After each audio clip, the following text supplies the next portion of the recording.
Saudara-saudaraku yang kekasih dalam Yesus Kristus, ini yang pertama sekali saya berkhotbah tahun 2021 ini.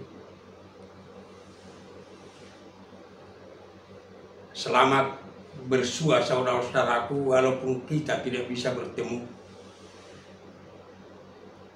Selamat hari Minggu. Kita akan kembali mendengarkan firman Tuhan. Mari kita berdoa. Damai sejahtera Allah yang melampaui segala akal, memelihara hati dan pikiran saudara-saudara di dalam Yesus Kristus Tuhan kita.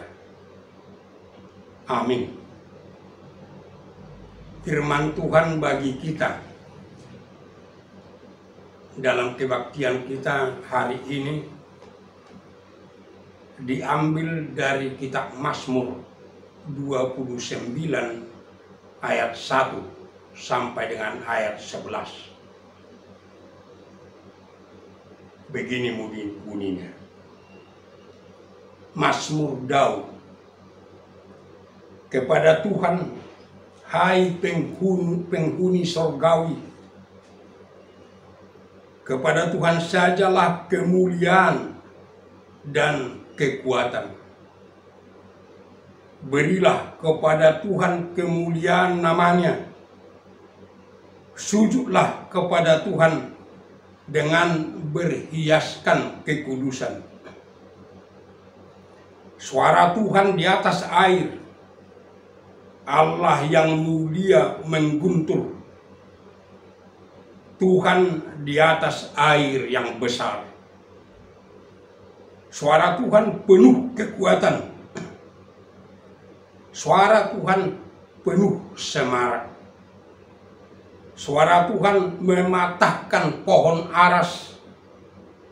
Bahkan Tuhan menumbangkan pohon aras Libanon. Ia membuat gunung Libanon melompat-lompat seperti anak lembu, dan gunung Sirion seperti anak banteng. Suara Tuhan menyemburkan nyala api. Suara Tuhan membuat padang gurun gemetar. Tuhan membuat padang gurun Kades gemetar. Suara Tuhan membuat beranak rusa betina yang mengandung. Bahkan hutan digundulinya, dan di dalam baiknya setiap orang berseru hormat. Tuhan bersemayam di atas air bah. Tuhan bersemayam sebagai Raja untuk selama-lamanya. Tuhan kiranya memberikan kekuatan kepada umatnya. Tuhan kiranya memberkati umatnya dengan damai sejahtera.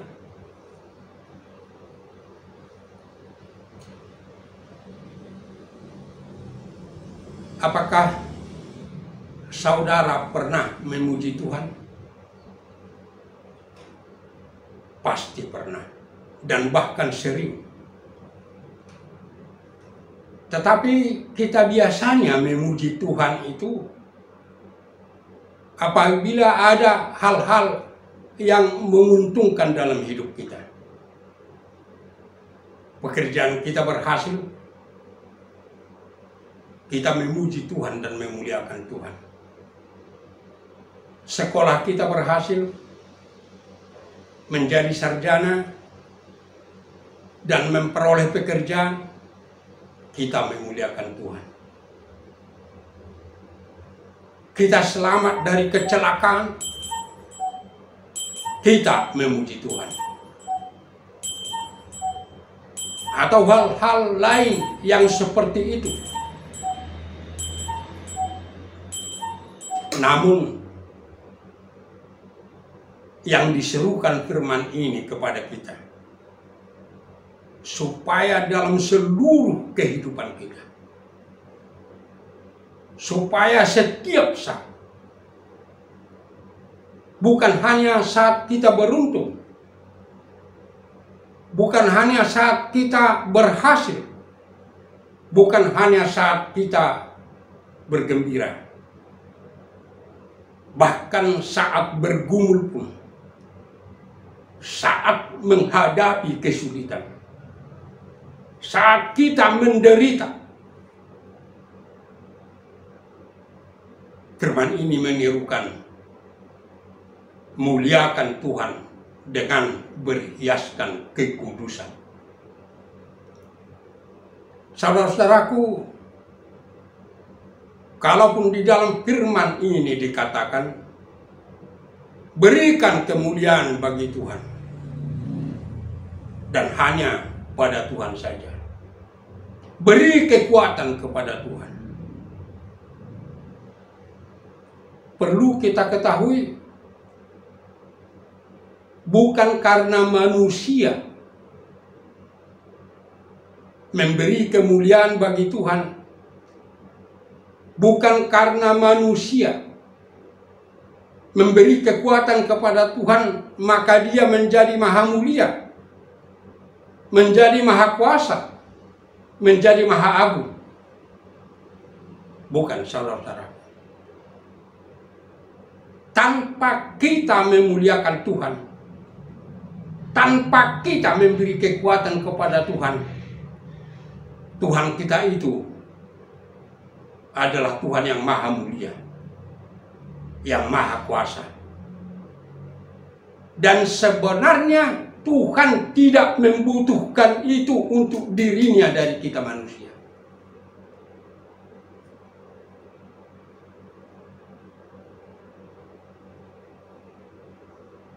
Tetapi Tuhan kita itu tetap dan selamanya maha mulia, maha agung, maha kuasa. Dan itu yang mau dipaparkan untuk kita hayati di dalam firman ini. Pertama dikatakan dalam bentuk suara Tuhan. Kalaupun dikatakan di dalam firman ini suara Tuhan itu adalah firman Tuhan. Firman Tuhan itu adalah Tuhan sendiri.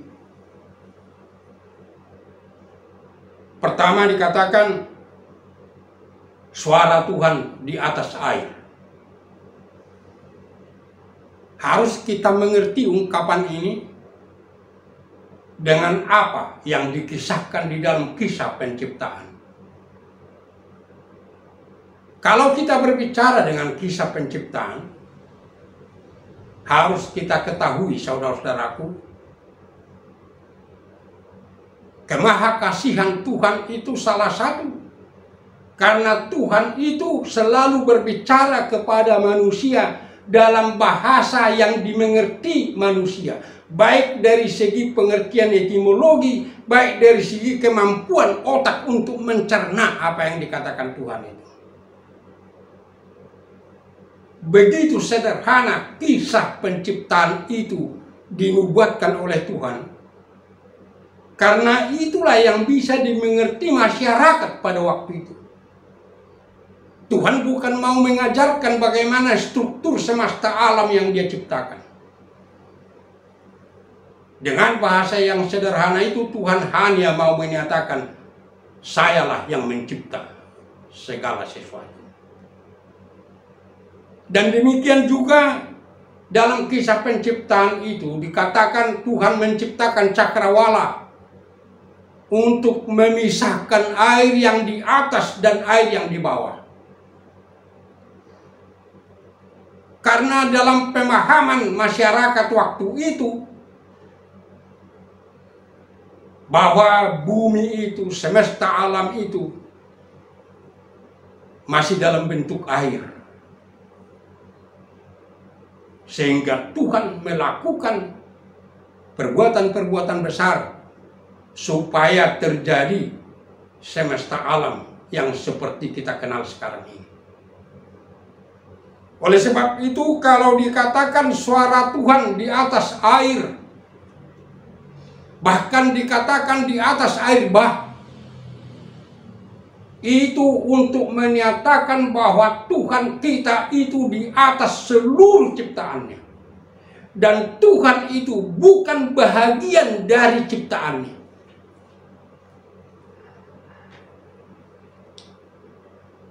Tuhan kita itu di atas semua ciptaan. Kalau kita bandingkan saudara-saudara hidup kita, diri kita dengan ciptaan ini. Bahkan di tengah-tengah satu pulau pun umpamanya, di Pulau Sumatera, di Pulau Jawa, kita bahkan setitik debu. Hanya naik pesawat aja kita nggak bisa nampak lagi. Padahal Tuhan kita itu Tuhan yang di atas segala ciptaannya. Bagaimana mungkin manusia mau menyombongkan diri di hadapan Tuhan? Terkadang manusia menganggap dia sudah orang besar. Ingat, gak ada arti hidup kita di hadapan Tuhan. Hidup kita mulia makna hanya karena Tuhan menghendakinya seperti itu. Yang kedua, dikatakan suara Tuhan itu mematahkan pohon aras, bahkan menumbangkan pohon aras. Karena pada waktu itu yang dikenal manusia, pohon aras itu yang paling kuat, sulit ditumbangkan. Apalagi pada saat itu manusia hanya mungkin memakai cara yang manual, kekuatan dirinya. Sulit dipatahkan.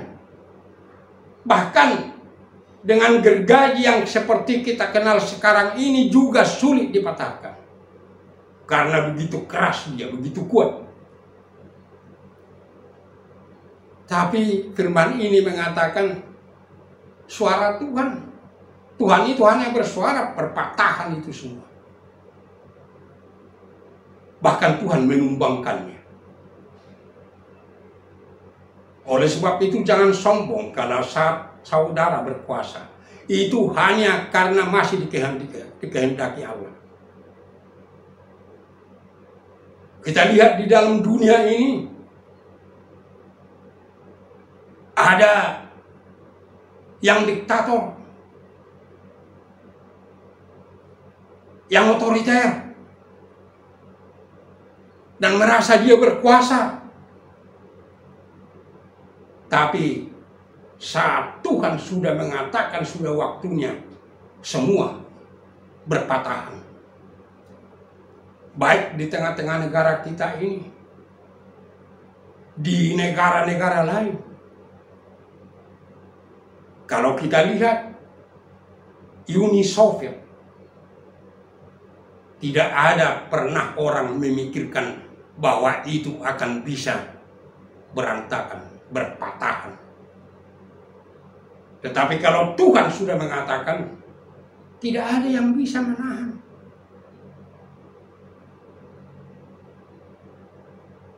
Oleh sebab itu, hidup kita berarti hanya karena Tuhan masih menghendaki. Dan yang ketiga dikatakan, suara Tuhan itu membuat gunung Libanon, gunung Sirion melompat-lompat. Mengapa gunung? Karena begitu hebatnya gunung itu bagi manusia saat itu dan mungkin pada saat sekarang. Gunung itu selalu didewakan. Manusia itu berlomba-lomba memberi persembahan kepada gunung itu.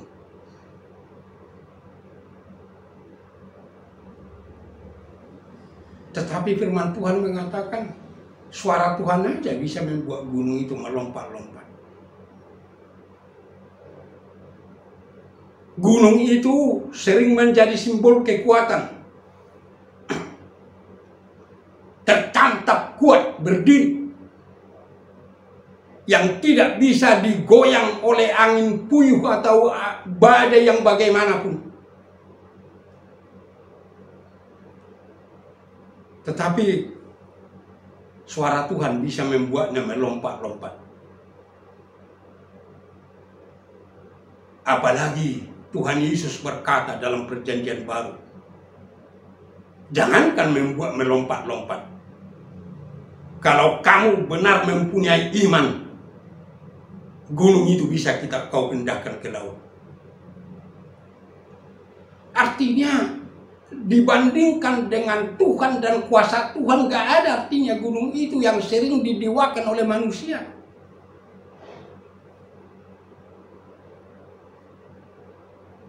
Gunung apa yang ada di dalam dirimu? Apakah ada di situ gunung kecongkakan, kesombongan, gunung tinggi hati? Cepat-cepat bertobat. Jangan sampai Tuhan yang harus membuat itu melompat-lompat dan membuat kamu menderita. Namun sebaliknya, betapa berat seperti gunung beban yang menimpamu, penderitaan yang menimpamu. Jangan takut. Hanya dengan suara saja Tuhan bisa mengangkat itu dari hidupmu. Hanya apakah kita mau?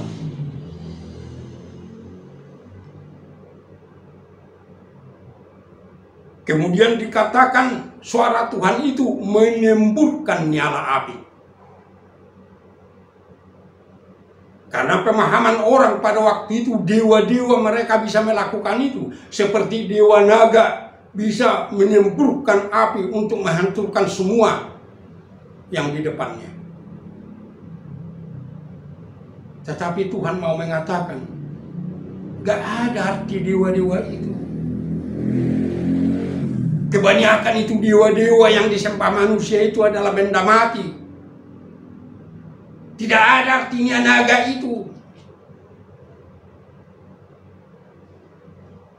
Suara Tuhan bisa menyalakan api yang bisa membakar semua yang tidak dikehendakinya. Dan kemudian dikatakan suara Tuhan itu membuat padang gurun gemetar. Padang gurun itu selalu membuat manusia ketakutan. Padang gurun itu bagi manusia adalah simbol menghancurkan, simbol kematian.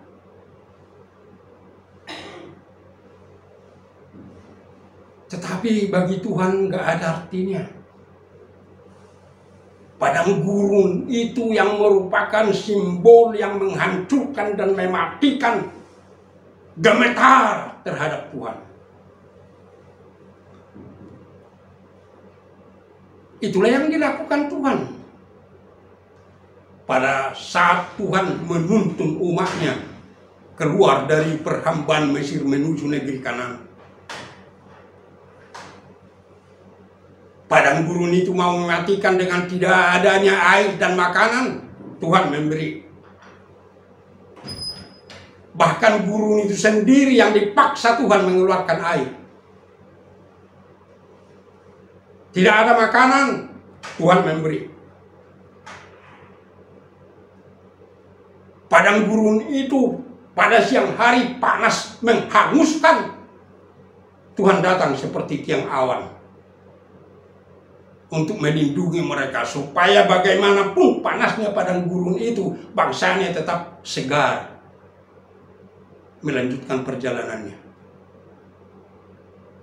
Padang gurun itu mendinginkan dan membekukan pada waktu malam. Tuhan datang seperti tiang api untuk memberi kehangatan kepada mereka. Padang gurun itu sangat gelap gulita pada waktu malam. Tuhan datang seperti tiang api untuk memberi penerangan. Tidak ada ya yang bisa mengatasi kemuliaan, keagungan, dan kekuasaan Tuhan. Sekarang ini saudara-saudaraku, kita gemetar, kita gentar, kita ketakutan. Pada saat kita berjalan di dalam padang gurun dunia ini dengan datangnya COVID-19. Tidak pernah kita sangka, saudara-saudaraku, hingga sampai seperti sekarang ini. Dulunya waktu mencapai 1.000 orang satu hari tertular COVID-19. Wah, ini yang paling tinggi. Bagaimana ini? Sampai 2.000, sampai 3.000. Sekarang ini satu hari 10.000 lebih.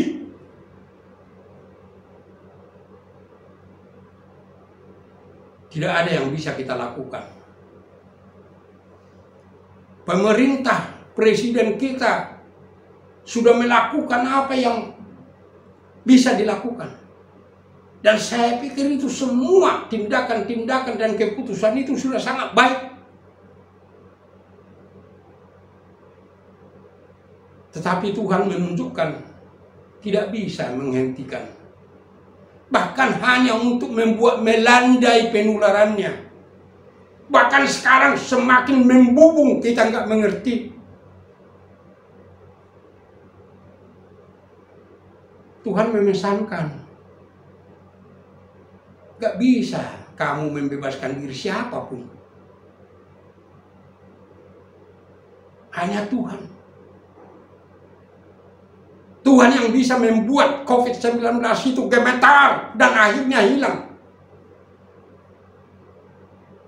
Baik melalui diizinkannya kita menciptakan vaksin.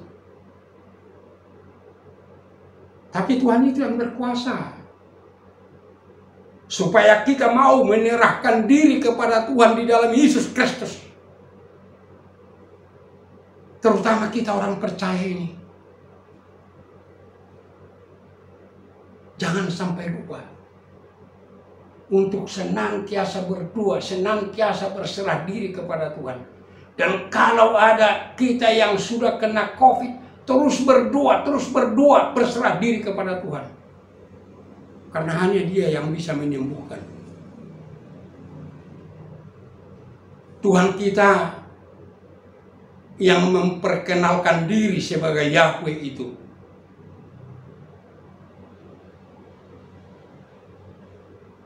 sungguh maha mulia, maha agung, dan maha kuasa.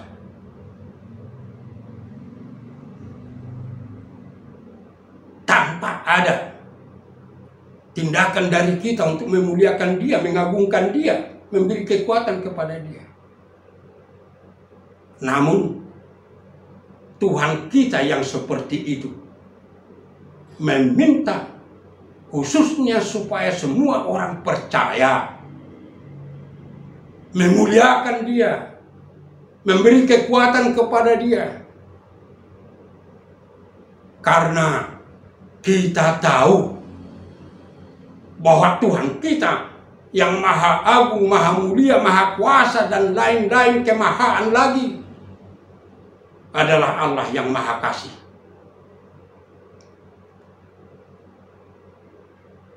Begitu besar kasih Allah kepada dunia ini, sehingga Tuhan kita itu seolah-olah membungkus semua kemahaannya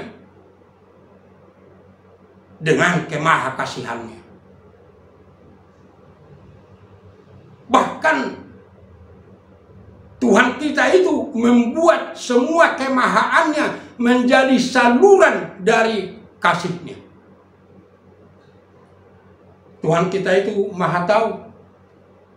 Dia tahu semua dosa kita, yang kecil sampai yang besar. Tapi karena Dia maha kasih, justru Dia memanggil kita untuk bertobat supaya kita selamat. Tuhan kita itu maha kuasa, benar, dan mampu menghancurkan hidup kita karena dosa kita. Tapi kemahakuasaannya itu justru digunakan untuk saluran kemahakasihannya.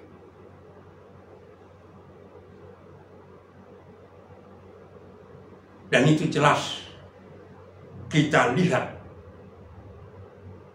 di dalam tindakan Tuhan, di dalam perbuatan-perbuatan Tuhan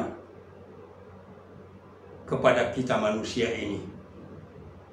Dan harus tetap dimengerti oleh orang percaya. Kemahakasihan Tuhan itu pertama nampak di dalam kerelaan Tuhan itu memperkenalkan diri kepada manusia. Manusia akan tetap di dalam kebodohannya, di dalam kegelapannya. Sekiranya Tuhan tidak mau memperkenalkan diri. Coba bayangkan saudara-saudaraku, Tuhan kita yang di atas semua ciptaannya mau datang memperkenalkan diri kepada manusia seperti yang dilakukan kepada Musa, kepada bangsanya, kepada nabi-nabinya, supaya kita bisa menikmati kasih-Nya itu. Dan Tuhan kita yang mau memperkenalkan diri itu kepada kita, akhirnya memperkenalkan diri di dalam Yesus Kristus Tuhan kita. Tuhan Yesus yang dikaruniakannya anaknya yang tunggal itu untuk menyelamatkan kita.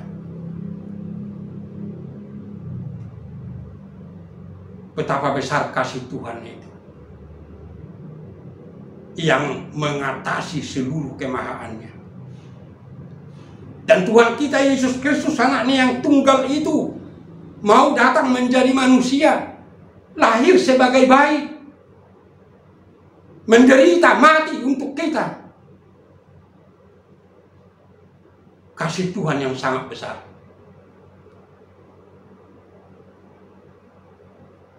Dan Tuhan kita yang maha kasih itu mau memelihara kita, melindungi kita di dalam seluruh perjalanan hidup kita. Seperti yang sudah dilakukannya secara nyata dan terang benderang kepada bangsanya, bangsa Israel. Kita sekarang bangsa Tuhan itu, saudara-saudara, kita dipelihara, kita dilindungi. Tuhan memberikan semua yang kita butuhkan. Karena itulah saudara-saudaraku, dikatakan di dalam firman ini, muliakan Tuhan kita yang maha kasih itu dengan berhiaskan kekudusan. Apa yang dimaksud dengan berhiaskan kekudusan? Pertama, saudara-saudaraku, kita harus memuliakan Tuhan itu dari segenap hidup kita. Jangan ada kepura-puraan, jangan ada kemunafikan. Seperti yang dilakukan oleh umatnya bangsa Israel. Di dalam Yesaya 29 ayat 13 dikatakan seperti ini. Dan Tuhan telah berfirman, oleh karena bangsa ini datang mendekat dengan mulutnya dan memuliakan aku dengan bibirnya, padahal hatinya menjauh daripadaku, dan ibadahnya kepadaku hanyalah perintah manusia yang dihafalkan. Oleh sebab itu bisa Tuhan itu dimuliakan, tapi hanya dengan mulutnya, hanya dengan bibirnya. Hatinya nggak tahu entah kemana. Dan jangan lupa saudara-saudaraku, hal itu juga dikatakan oleh Tuhan Yesus kepada bangsa itu pada waktu Yesus melayani di dunia ini.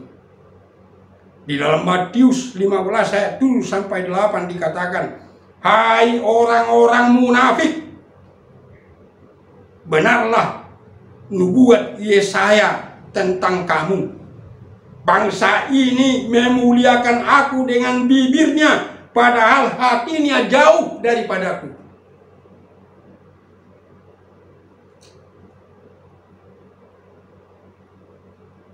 Munafik, pura-pura. Jangan lupa saudara-saudaraku, hal itu diserukan Tuhan kepada bangsanya pada waktu Nabi Yesaya yang bekerja abad ke-8 sebelum Kristus. 800 tahun lebih kemudian, perkataan yang sama dikatakan kepada bangsanya oleh Tuhan Yesus Kristus. Apakah mungkin hal yang sama akan dikatakan kepada kita sekarang?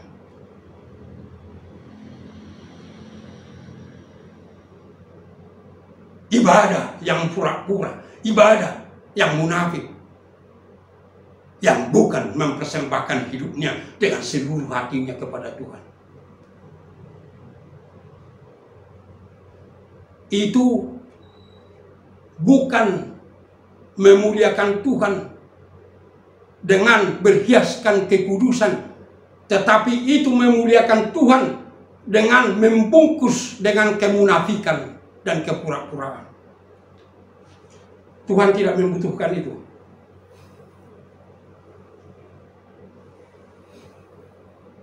Memuliakan Tuhan dengan berhiaskan kekudusan,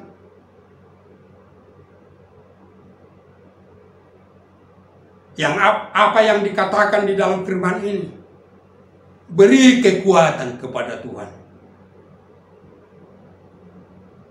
Saya sudah mengatakan tadi, bukan perlu bagi Tuhan kita memberi kekuatan kepada Dia, karena tanpa kekuatan yang kita berikan, Tuhan kita itu sudah maha kuasa.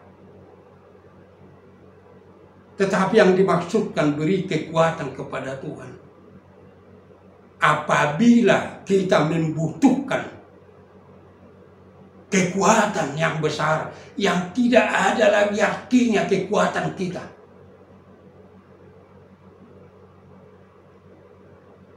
Serahkan kepada Tuhan. Karena kuasa dan kekuatan Tuhan itu akan bisa menyelesaikan itu semua. Itu sebabnya dikatakan di dalam Amsal 3 ayat 5. Percayalah kepada Tuhan dengan segenap hatimu dan janganlah bersandar kepada pengertianmu sendiri. Jangan bersandar kepada pikiranmu. Jangan bersandar kepada kekuatanmu. Jangan bersandar kepada teknologimu. Tuhan sudah membuktikan sekarang dengan COVID-19 ini nggak ada gunanya. Beri kekuatan kepada Tuhan. Berserah diri sepenuhnya kepada Dia di dalam iman. Supaya Tuhan yang bertindak di dalam hidup kita. Muliakan Tuhan dengan berhiaskan kekudusan. Dikatakan di dalam firman ini bahwa Tuhan kita itu bersemayam di atas semuanya dan untuk selama-lamanya. Dia adalah Raja untuk selama-lamanya. Itu berarti memuliakan Tuhan dengan berhiaskan kekudusan bukan hanya memuliakan Tuhan, Raja di sorga, bersemayam di sorga, yang sudah menyatakan diri Raja yang menguasai seluruh ciptaannya. Tetapi memuliakan Tuhan dengan berhiaskan kekudusan. Terima Tuhan itu Raja dalam hidupmu. Karena hanya dengan itu apa yang dikatakan oleh Tuhan Yesus. Bertobatlah, karena kerajaan Allah sudah tiba.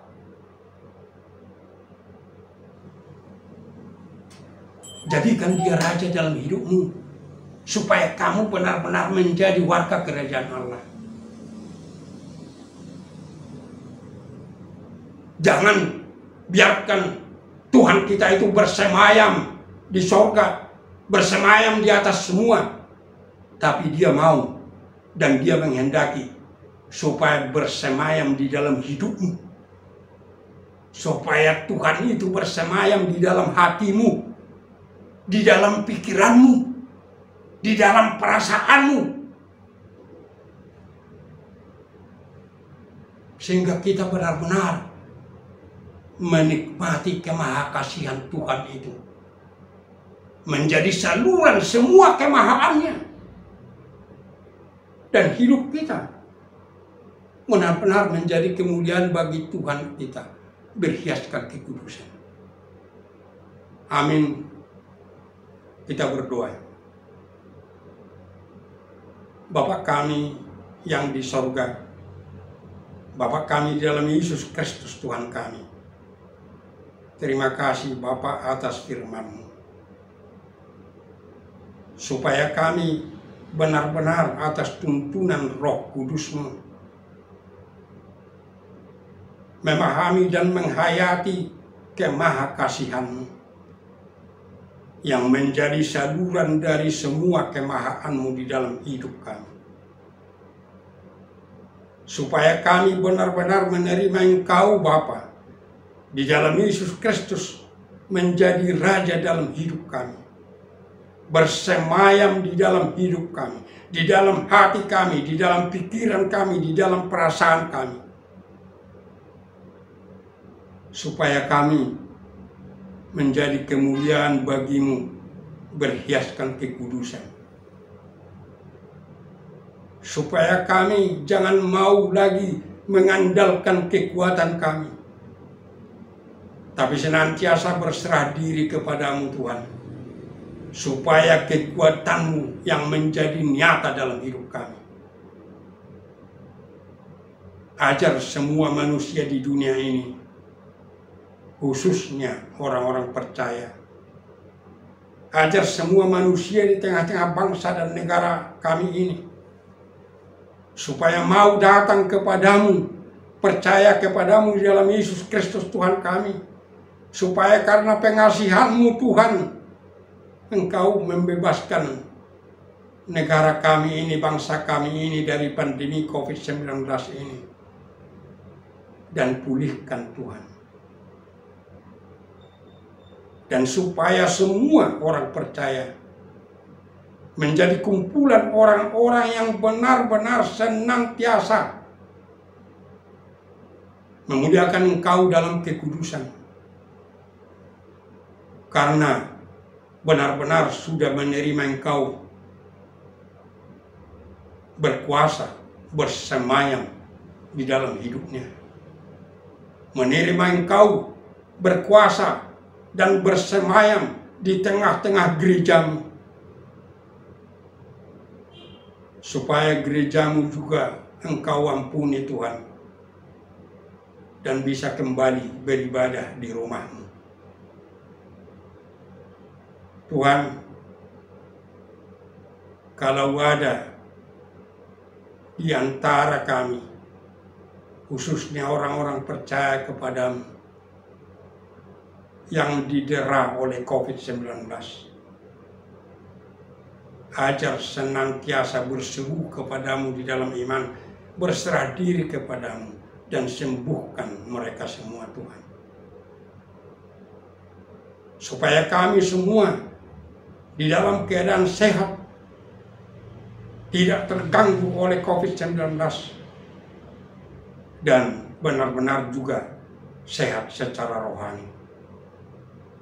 Hanya pengasihan-Mu Tuhan di dalam Yesus Kristus yang kami senantiasa harapkan. Dengarkan kami. Amin.